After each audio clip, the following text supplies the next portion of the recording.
मुलांच्या डब्याला रोज पौष्टिक काय द्यायचं असा जर प्रश्न तुम्हाला पडत असेल आणि मुलांना पण काहीतरी टेस्टी खायचं असेल तर आजचा आलू पालक पराठा खास तुमच्यासाठी। मिठाच्या उकळत्या पाण्यात एक हिरवी मिरची आणि स्वच्छ धुतलेला पालक आपल्याला ब्लांच करून घ्यायचा आहे। थंड झाल्यानंतर मिक्सरमध्ये घालायचा, 4 लसणाच्या पाकळ्या घालायच्या आणि याची पेस्ट करून घ्यायची।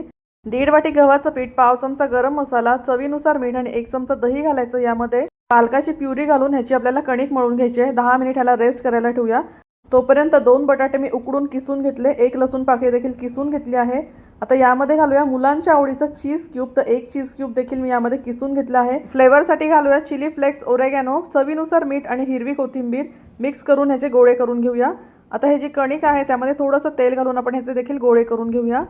कणकेचा उंडा आपण पिठामध्ये घोळून ह्याची पातळ अशी पोळी लाटून घेऊया। कडा लाटून घ्यायच्या, मध्ये थोडं जाडसरच ठेवायचं। त्यामध्ये आपण हे बटाट्याचं जे स्टफिंग केलंय ते घालूया। पुरणपोळीसारखं ह्याला बंद करून घेऊया, व्यवस्थित सील करून घ्यायचं म्हणजे पराठा आपला फाटत नाही। आता पुन्हा पिठामध्ये घोळून ह्याचा आपण पराठा लाटून घेऊया। अगदी पुरणपोळी करतो ना त्याच पद्धतीने आपल्याला हे पराठे लाटून घ्यायचे आहेत आणि मस्तपैकी गरमागरम लोखंडी तव्यावर ह्याला तेल टाकून आपण दोन्हीकडून खरपूस असे भाजून घेणार आहोत।